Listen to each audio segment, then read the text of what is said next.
back in the kitchen. Kitus Cooks. Today, a good one. Crab cakes. New Orleans style crab cakes with crab meat. Oh, imitation crab meat. The school budget just wouldn't allow us the real crab. So we're using imitation crab. Nothing wrong with that. Believe me, check most of the crab meat you eat in your crab cakes at home or at the restaurants, and I'm sure there's a little bit of this in there. All right, we're going to start with a pound of this in the Kitus Cooks kitchen. And I bet that's going to be just about right. This is a 2.5 pound box or wrapper. Pretty color, huh? We always have to taste it. I love this stuff. For some reason, I love eating this. I think it's a texture. So I'm going to put this all into, we're using a food processor today. Cuisinart food processor, whatever you want to call it. Just don't call it chef. Oh, I can take this off, can't I? I wonder why I felt like Abraham Lincoln. All right, still masking up after class. So we got that in there. We can pulse it a little bit if you're feeling a little impulsive. We're going to get it broken down into a little more manageable size for our crab cakes. Perfect. Get that camera right in there, Lee. What do you think?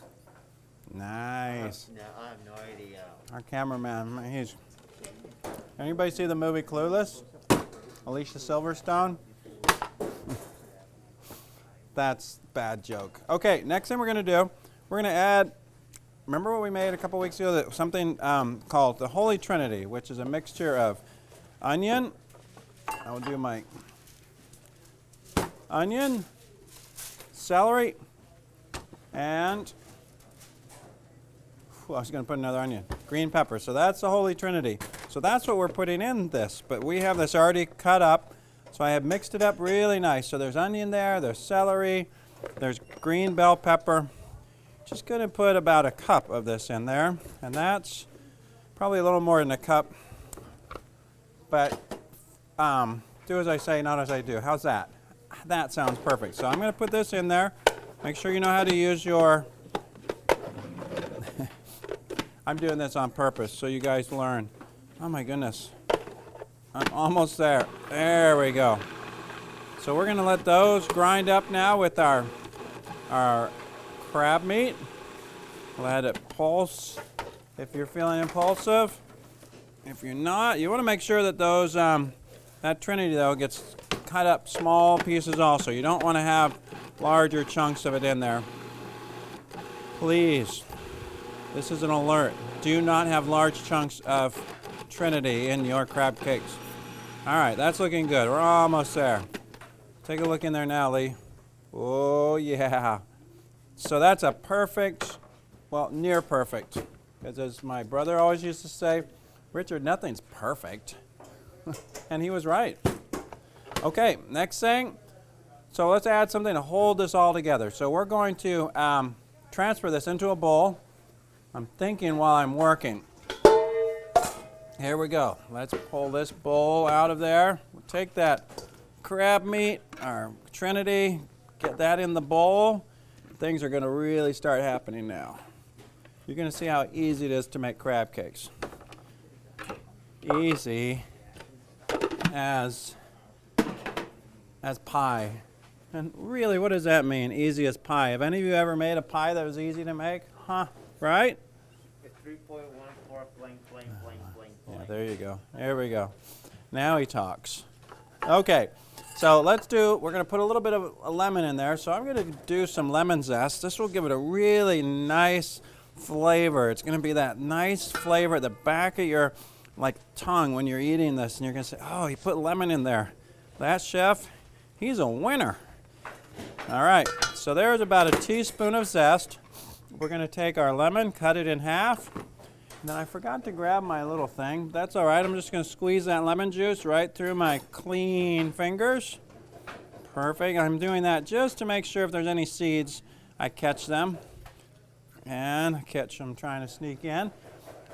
I'll put that in my compost. Usually you don't compost citrus fruit though. It kind of, I don't know, I've only heard, probably saw it on TikTok, that it's not good for your compost.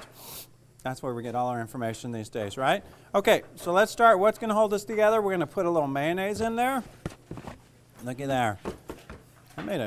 Hey man, it makes a really loud, crazy noise when I talk over. Kind of like that. I asked Patrick. Who am I asking? Patrick Starr, he loved mayonnaise. Patrick Starr. I do not know who that is. The TV show. Oh man, you got me already. Okay, so we put about a half cup of mayonnaise in there. We're going to put a couple eggs. And look at that, I have a little egg holder. Perfect, that's so cute, right? Let's put 2 eggs into that. That's good for your tomatoes, actually. Calcium rich. Put it in your compost. Let's start mixing things up.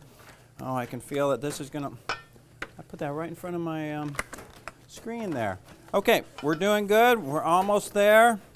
If you think that being halfway there is almost there, good. And you think, boy, chef, that looks like it's not gonna hold together in the oil.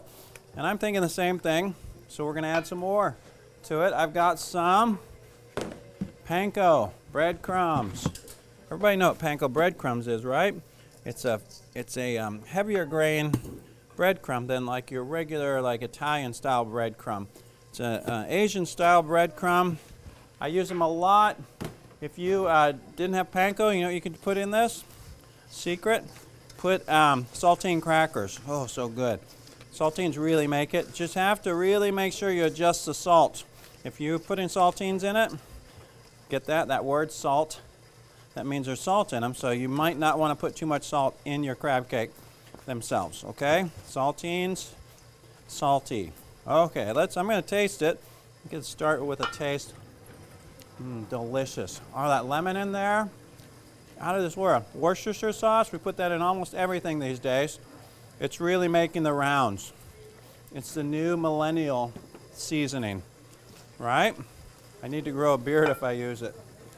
Long beard. Okay, I'm going to put in, you can put some, if you don't have ground mustard, you can put some Dijon mustard, or you can put a heavy grain mustard in there, a whole grain mustard, I mean.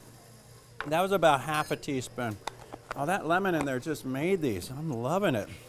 I'm glad I put that. I'm glad I thought of that at the last minute. Okay, here we go. Almost all stirred in. We're going to, let's see, what else can I add? We'll put a little bit of, I usually don't use this, Old Bay spice. I don't know where it's from, but everybody back east seems to think it's the bomb. Can you believe I said that? How embarrassing. Okay, it's a good seasoning though.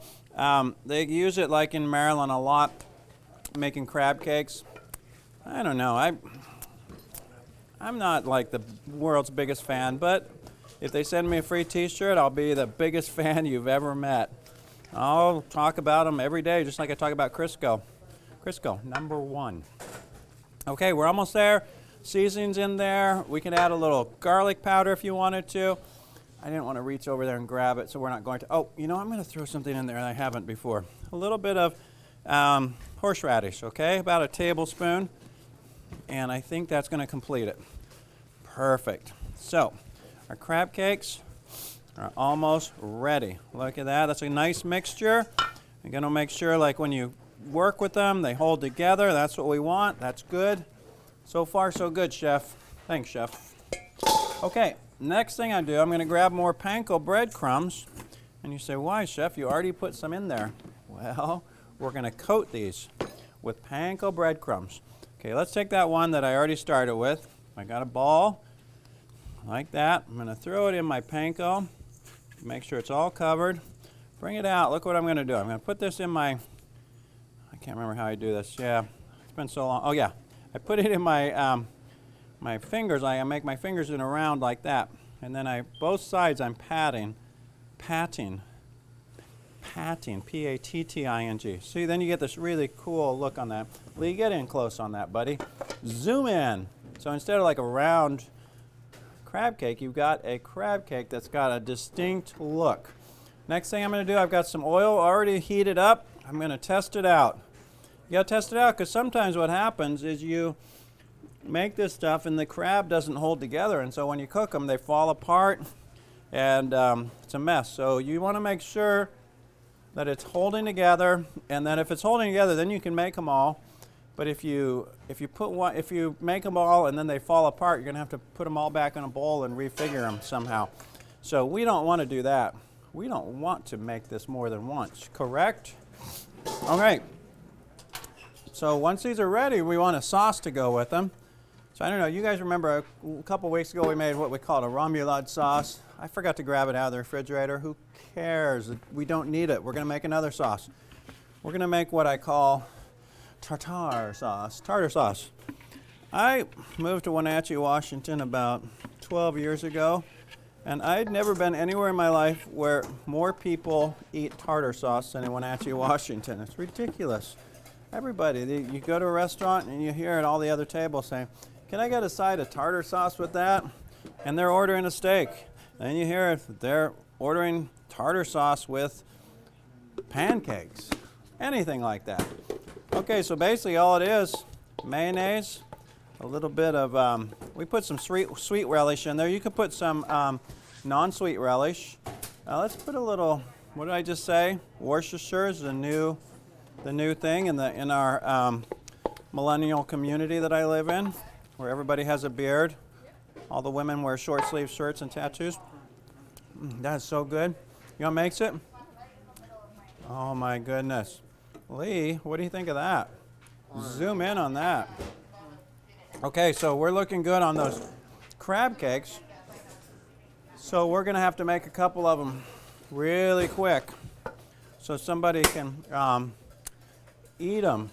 So let's go like this. Let's, instead of using our fingers, we want to make sure they're all the same size, right? So what do I do with those breadcrumbs? Lee, what did you do with my breadcrumbs? I hide it. You hid them. Okay, I know they're here somewhere. Oh, they're right there in front of me. How embarrassing. That's what happens when you hit my age. Okay, so we got a nice little scoop. So now they're all going to be the same size. Why do we want them the same size? Good answer. We want, when we cook them, that we can put 5 or 6 of them in at a time, and they're all going to cook at the same rate. You don't want to have one big one and 2 small ones. The small ones are going to obviously cook quicker, right? That's physics. Or not.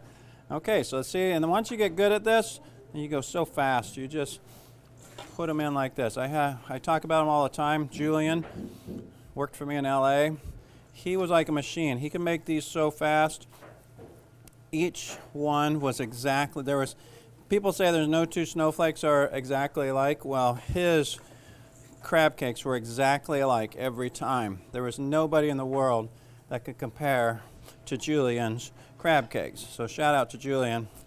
I don't know where he ended up in this world, but I'm sure it's at a crab cake factory. Okay, so to see how quick, I've already got almost 10 of them done. So we work fast, we work efficiently, we work smart. Most of all, we work to pay our bills. Correct? But we love it too. Make sure you enjoy the job you do, because you work your entire life to finally get to the end of your life and be able to say, I loved what I did my whole life. I loved my job. You don't want to get to the end of your life and say, oh, that job I had, I didn't really like it. What was I doing for the last 50 years? Look at that. Okay, I was going to do some in a saute pan, but I've got that oil already. So let's go like this. Put a bunch of them in there. We got the oil nice and warm, like at 350 degrees. Look at those. Those, we'll just lower them in there. They're going to cook nicely. Would they take maybe a minute to cook up? But in the meantime, I'm just going to take a look, and with my tartar sauce, put some hot sauce in that tartar sauce too. I'm going to crack this one open. Ooh, look inside there. Right, Lee? What's it? Get a close-up. Get a close-up. Put a little tartar sauce on there. Mmm. Oh, that is tasty. You know what? You don't have any of that offensive real crab flavor. That was a joke.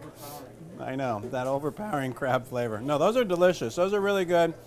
Don't be afraid to use imitation crab. You know what? As long as you're in the kitchen cooking, that's what I enjoy, and I hope you enjoy it too. So, brings me to the end of the story today. Get in the kitchen, sharpen your knives, use your honer on them, the steel. Got one around here somewhere. And make sure you keep the texts and the phone calls coming. Had a great text yesterday, all the way from South Africa. A woman named Lisa. She said, "Chef, make sure when you cut, you do your hands like that." So, Lisa, I got you. I'll redo that. And get in the kitchen and have fun and cook. That's what I love to do.